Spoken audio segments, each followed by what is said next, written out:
Hi, this is Marina from Darkstar Astrology, bringing you the full moon in August on the 26th, and it falls in Pisces, Decan 1 at 3 degrees. So, feels like I've been away for ages. It's just so much has happened in kind of a short space of time, and also I think we're still in the Mercury and the Mars retrogrades as well, as I record this, but they do go direct soon. Mercury will go direct August the 19th and Mars the 28th. So by the end of August, I think we're going to feel back to normal again. We've also had all the eclipses as well. So without further ado, let's get on to this moon and see why I called it Mopping Up. So as you can see on the illustration, it's a very complex blend of aspect patterns where the full moon forms the backbone of a kite inside the grand Earth trine. The moon is also part of a yod to the North Node as well. So whenever there is so much going on at a full moon, we know that this will be an eventful and busy month for the collective. It's also a kind of mopping up moon from the seasons through eclipses, everything I mentioned earlier. And the effect of the full moon will last for a month. So enough time to get a grip on all the fallout from this summer's shenanigans.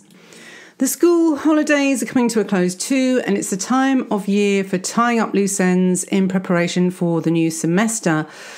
Boy, are there so many loose ends to tie up as well. The full moon falls between stars Sadr-Melech in the constellation of Aquarius and one of the most important stars in the sky, Fomalhaut. Imagination is needed to somehow cobble together a collage of everything that's happened over the summer and make some sense of it all. It's complicated is an understatement. So here are the meanings of the two fixed stars. First of all, Sadr-Melech, which is at 3 degrees Aquarius, and this gives prominence in occult matters, success in large companies, and favourable for gain. But if at the same time a malefic be with Algol, death by royal command, either by hanging or by decapitation. So I don't think too many of us will have to worry about that unless we commit treason against Her Majesty. The other meaning is good or fortunate associations. One's creative work is well received and beneficial friendships, so not so bad. Now, Fomalhaut is one of the royal stars of Persia, and this one is secret business causing much trouble and enmity, but eventual gain after many difficulties. Bernadette Brady says to catalyse idealistic or romantic feelings in others, to have illusions about what other people need to do, are able to do, or are able to achieve. So you see, Fomalhaut is generally a very fortunate star, but only if it uses its gifts with integrity and for the greater good. Otherwise, Fomalhaut can be corrupt, fall into sorcery and be disgraced. And that's really the feeling of the whole of this decan, really. The water needs to be kept flowing since it can absorb negativity more than any other element. And of course, stagnant water becomes toxic very quickly. Generally, Robson says that Fomalhaut is said to be very fortunate and powerful, and yet cause malevolence of sublime scope and character, a change from a material to a spiritual form of expression. And the Ebertons say, according to tradition, this star is of quite a variable effect, either very good or very bad, depending on the overall cosmic structure. I guess they're talking about the whole horoscope. It is assumed, however, that the helpful influence is the greater one, and if it's tied up with either the sun or the moon, the influence of Fomalhaut is said to be quite marked. And I've actually written a whole big post on Fomalhaut. It's very, very romantic, very dreamy, and I'll give you the link below. So the great imagination generated by the moon is obvious when you find that both Michelangelo and Leonardo da Vinci had their moon in Pisces Decan 1. So this decan explores fantasy, the dreamscape, and the surreal. There is also a sense of prophecy too. So those touched by this full moon will be able to access other timelines and weave together seamlessly elements from the past and those with the future. We'll feel connected to our childhood, and there is a love of nostalgia. At this full moon, we find the magic in nature and are enchanted. Designers are able to pull out geometric shapes and styles from whatever they see in the landscape.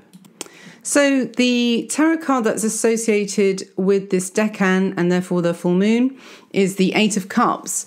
So this is a quote from Teach Me Tarot. Much inner work and outer work needs to be done. You might feel the need to withdraw from the rat race to focus on what is of true worth and to hear your inner voice. The Eight of Cups does not imply that your personal journey will be easy, as many superficial and shallow layers will have to be peeled away before you will find your personal truth and spiritual core. So it is very clear that this decan does not focus on the rat race of the business world, rejecting material gain. Karmically, this decan signifies turning your back on old behaviour patterns where you have stayed too long in a situation or relationship that was unfulfilling. So at this full moon, we could get a wake-up call, and you may have had one very draining partner with whom you've suffered so much that you decide once and for all, never again. So as usual, full moons tend to make us purge and release things from our lives. So we have to make sure that we are in control of this and no one's forcing our hands. So, as always, I don't want to keep reading the full moon meaning every time, but just to remind you, it is a purging energy, and we have to try not to react, but just respond. That's a good word for it, because we are responsible. I heard this from a really good YouTuber that I've just found who talks about narcissistic relationships and how to heal after one of those relationships. And she was going on about it is your responsibility how you react to the narcissist and how they try to kind of poke you into reacting, because they kind of feed off your drama, basically. So yeah, it takes two to tango. So you don't have to be the reactor. So here are the aspects for this full moon. We get moon sextile Saturn, and the sensitive moon and severe Saturn don't usually make easy bedfellows, but the soft aspect warms and soothes things here quite nicely. The overriding theme at this full moon then will be the need to achieve in order to build personal security. It can be a strict or critical mother used to keeping a fixed timetable. So that's really the archetype of it. So it's a great full moon for getting all our homework done and deferring gratification, if we can stop dreaming in the kind of foam-halt way. And those touched by this full moon will have a very strong work ethic and stamina and patience to see a job through to the bitter end, no matter what obstacles confront them. So the other side of the minor grand trine is moon sextile Uranus, which is basically the opposite to the sextile to Saturn. It's an artistic aspect that flowers an original and eccentric mind. It will support innovators and inventors that think outside the box. So those touched by the full moon will have an instinct about what is about to happen and are hip to new trends, and will find they have a hotline to the sway of public opinion, and will be swiftly off the scene before the idea falls out of favour. Now, what we're getting as well then is this, as you'll see, it's a kite, but it's also a grand trine. And part of the grand trine is the Saturn trine Uranus, which was last year's big aspect. But here it's revived in the earth signs rather than the fire. Usually it's a revolutionary aspect. And in my post, I did call it revolver. But the trine could be the sugar-coated pill that enables Uranus changes to be made without too much rebellion. There is challenge to the reigning authority, but the changes made will seem familiar, so that people aren't really thrown too much out of their comfort zone. It's like having a divorce in order to get back with an ex from your teenage years. It's like rejuvenation, feeling young again, even if you're past 50. Now, usually Uranus makes change drastically, but a trine from Saturn suggests that it will be done considerately and incrementally. It does make me think of boiling a frog slowly, though, as well. Plus, another thing to consider as well is that with all this kind of dreamy energy Grand trines can lull you into being quite, well, drugged, basically. So, you know, it's dreamy and it's inventive and everything, but things can go wrong with that also. So just be careful. Just make sure you're kind of aware and awake and not unconscious at this full moon. So to make the most of all this complex, dreamy, inventive, artistic energy, make the gods work for you by immersing yourself in Pisces Decan 1 energy. So here's the healing meditation props. So as usual, if your ascendant, sun or moon are in the mutable signs, Decan 1, you might find it hard to contain your overactive imagination and paranoia even. So to avoid too much fantasy and melodrama without a finished product, try focused meditation with the following, or yoga. So you've got the 8 of Cups to gaze at, seaweed to eat, narcissus to adorn your table, smithsonite crystal to hold, music in the key of F sharp to listen to, and finally white sage, iris root, and nutmeg essential oils in a bath. So the meaning of smithsonite, it's a healing crystal to boost psychic gifts, relieve stress, and boost your immune system. It is the crystal for being kind to yourself as well. So healing crystals for you, there's a link to that as well. They say that smithsonite works best for anyone who's so severely stressed, and particularly if you feel you may be heading for a nervous breakdown. This stone is well known for its ability to help you feel better quickly. So yeah, I think with all the complexity, and I think also after all well, it's just been an overwhelming summer, I think, in terms of what's going on in the sky, what's been going on in the sky. So the summary is that this full moon does give us many paths and many options to explore. Maybe the problem is that there are just too many options. This is because really Pisces Decan 1 is a bohemian artist dream where one can catch the muses and write inspiring music, art and poetry. Here one can absorb, blend into the landscape and be receptive to the flow of inspiration from the connective. But it's so sensitive that there can be a problem of feeling other people's pain as well. So trying to maintain a structure and focus will be important. Now, thank God we do have this grand Earth trine because it will be at least a grounding aspect and it will help to bed in Uranus, which has newly arrived in Taurus.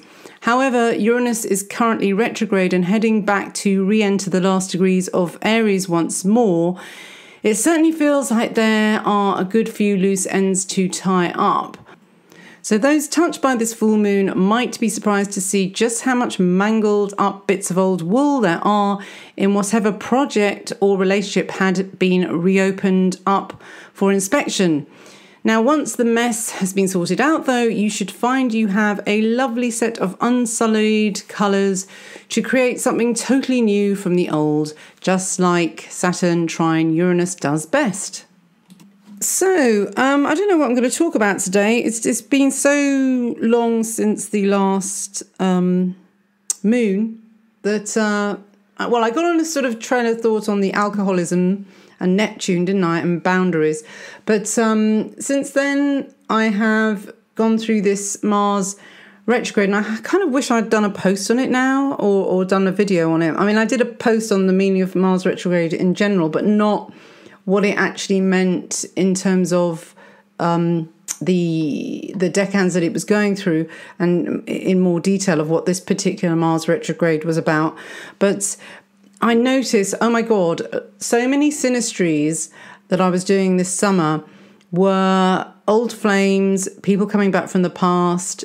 Obviously, a lot of old karma had to be sifted out, and I was one of them too, but I won't go into it too much, only to say that it did, it reopened something way back, like when I was 17, and then it kind of got me into researching ADHD, and then it was like, hang on, is this ADHD or is this narcissism? And I'm going to come out and say it now, because my mum doesn't listen to my YouTubes, and so she won't hear this.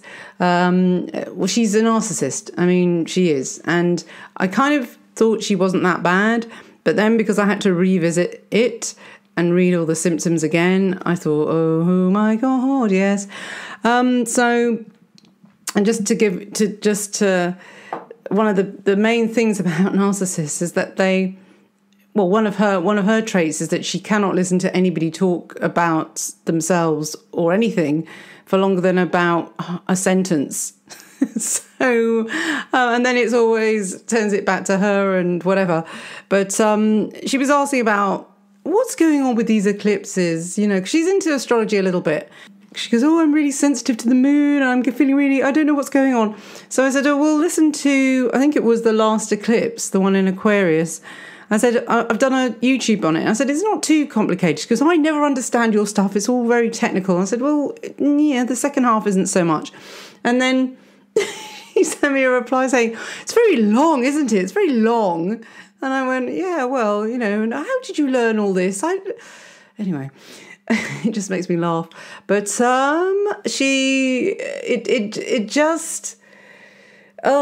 whole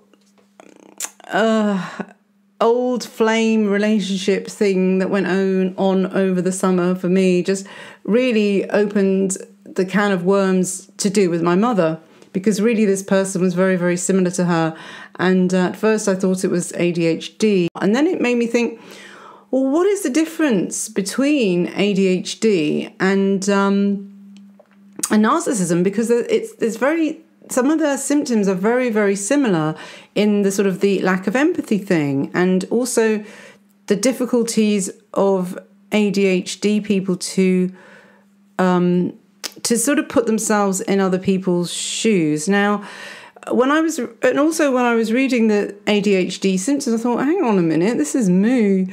And I do have the hyper-focus thing, but it's never been a problem. I've never thought that I could have it because I've never done a proper job. So everything I've been interested in everything I've worked at, I've been supremely interested in it, and I could just hyper-focus to my heart's content. And the rest of my life is pretty well organised. So I'm pretty, I didn't ever think I was ADHD, really. But in relationships, oh, yeah. Like, for example, all the serious ones in my life, the long-term ones, have been or started off as long distance. And the 4 things that keep ADHD people focused are interest, challenge, what's the other one? Novelty and urgency. And all those things, yeah, for relationships for sure, especially the challenging thing. And I thought, am I just picking difficult people, or it's just that, they're interesting now? So, normal people, thank God I did marry one who was pretty much, he's the father of my daughter, because I thought I've got to pick someone with genes that are calm, because we don't want any more insane, narcissistic, whatever genes are on my side of the family. I just thought, no, because that would be too much. So at least my daughter's got one. So she's got one parent who's kind of normal and not Uranian. That's it. I was going to talk about Uranus as well. So he's very Saturnian. Where was I going with this? Really, I suppose I'm probably going to ask other people who have got anything that was in the hit list of Mars retrograde, whether they had, I suppose you could say, a sort of speeded up soul evolution that revolved around a relationship, and it came in very quick and finished very quickly. And what it did was reflect back things that I didn't realise about myself as well. Mainly because I went out with some girly friends. They were sort of new girly friends. They weren't astrologers, so they were basically normal people. And one of the girls, it's so funny. She took a sort of dislike to me, but then we ended up really bonding at the end because we were so opposite. I think she might have had Leo rising, and I often get this with Leo women. There's this weird sort of thing. And she was being like that. And then I just gave her a kiss. I just thought, what are you doing? Like, I don't understand why you're being really antagonistic. And so I just gave her this kiss and she was so shocked. And then she started purring and was really lovely to me for the rest of the evening. But she was the one that said to me, she just came out, but she goes, "You're a commitment phobe." And I went, "What?" And she goes, "You are. You must be. What is the matter with you?" Anyway, that was my sort of Uranus thing, Uranus rant. So I suppose what's made me kind of think this month is to do with these definitions of mental illnesses and what makes somebody ADHD. What's the difference between that and narcissism? Because if somebody's an alcoholic as well, just to add to the list, they are like Jekyll and Hyde, and they can be two different people. And what is that, bipolar, or is it just being an alcoholic? Or, you could so easily misdiagnose these things. Plus, what I also don't understand is how ADHD is curable, yet narcissism is not, even though they have there's similar dynamics, because I've read 2 books about them, and I know people will say, no, they're totally different. But what happens if you're on the other side of the scale? If you're a woman with a guy with ADHD or a woman with a guy who's a narcissist, you end up treading on eggshells, and you have to be really, really understanding, and you need to give them their space, but then you don't know what they're doing with that space. In narcissism there is the silent treatment, and with ADHD it's just them needing their man cave time. So what is the difference? And it is mainly a thing between men and women. I don't know if you'd get so much confusion with it from the other side of it, because I think narcissistic women are much easier to spot than a narcissistic man, because I think a narcissistic woman or ADHD, they do seem quite different, and there are less women with ADHD as well. And narcissism, apparently, although I think there are a lot more, because there's the covert narcissist as well, which is what my mum is, which are harder to spot. So it's just a whole interesting area. And I was actually thinking after all this, I thought, I really would love to do a psychology degree, because I'm in the arena of studying people's psyches. I'm an astrologer, and I do that. Basically, this whole summer, the shenanigans of it has really, really probed me to look into the whole kind of mental health issue, because I keep getting involved with challenging relationships. But I see this reflected in so many of my clients as well, so many of them. And why is Western civilization, well, I don't know, is it just Western? It's probably not. It's probably all over the world, but it's just that we have definitions for it, and we've got the DSM, and we've got, drugs that can treat these so-called imbalances of the brain. But what are these imbalances in the brain? And then one of the causes, because I thought I couldn't find anywhere that said what causes narcissism. Why is there an epidemic of it then? Why is there an epidemic of ADHD? What is the cause of these things? And it's like, no cause. What do you mean there's no cause? There's got to be a cause for all this. It doesn't make sense. So all I could think of is it is trauma from childhood. I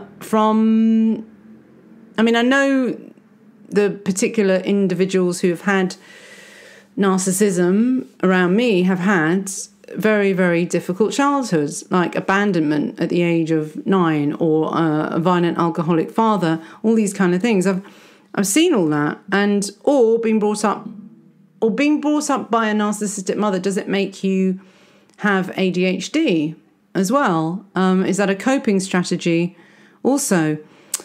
So, yeah, and growing up in a home where there's always arguments and it's very Uranian, everything is exploding all the bloody time, so you can never really relax, and you get used to the adrenaline high that's always going, fight or flight as well. So you get used to growing up with that. And so if you get involved with a normal relationship and a very calm, nice partner, you're going to feel that's going to feel alien to you. So then you create drama to make them, I don't know, do something emotional or passionate or whatever. So to get to get the novelty, the challenge, the urgency, and the other thing that is supposed to be ADHD. Another thing crossed my mind is that you could also say, the people that you like, you could say, oh, well, they've just got ADHD.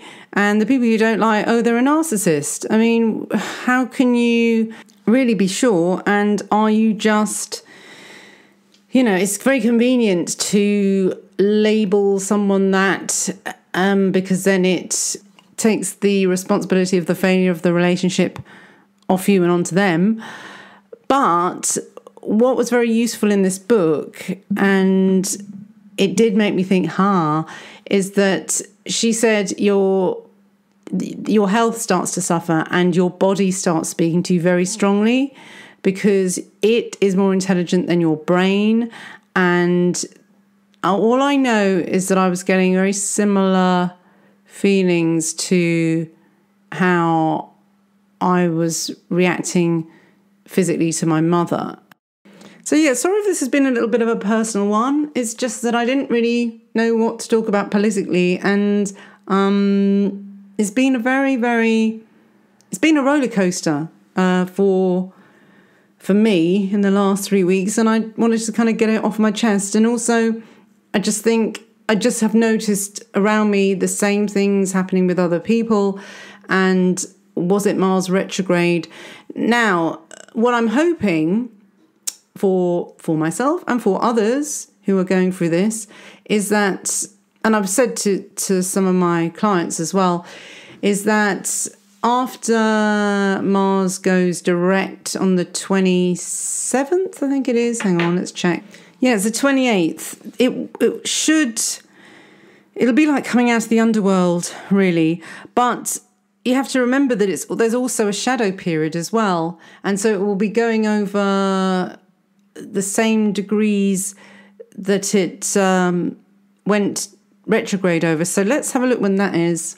Yeah, so Mars goes direct at 28 degrees of Capricorn. So it basically, the shadow period will be all the way up to 8 degrees Aquarius, which was when it went retrograde. Now, and that was on my Venus. Yeah, okay. So it won't go forward to that degree again until it's October the 7th.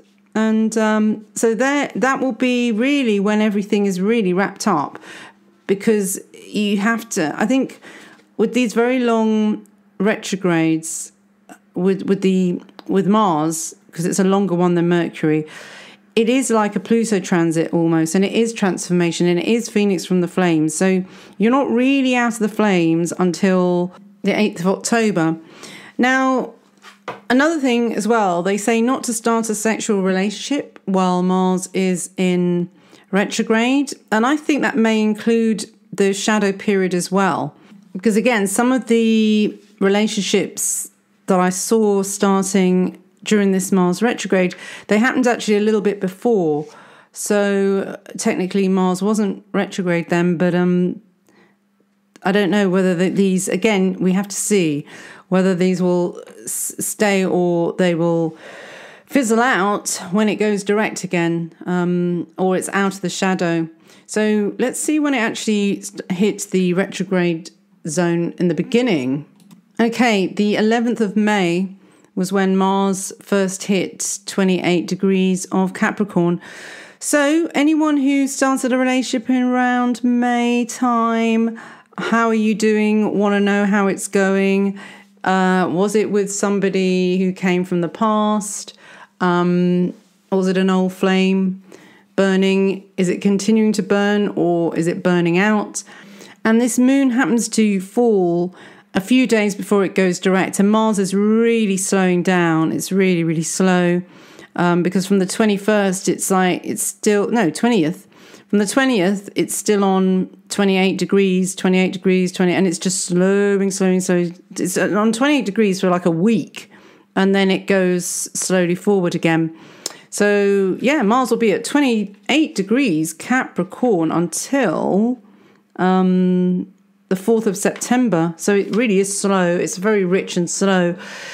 So anyone that's got ascendant, sun, moon between 28 degrees Capricorn and 8 degrees Aquarius, you'll have really experienced the Mars retrograde strongly, but also fixed signs as well. So Scorpio, Leo, and Taurus as well, because you're getting it squared to you. So yeah, so give me some comments on the below and let me know, because I think it's been a very good experiment to see what goes on with Mars retrograde. Really, I've always been fascinated by it anyway. And but I didn't get a chance to write about it in great detail this time because I had so many other things on.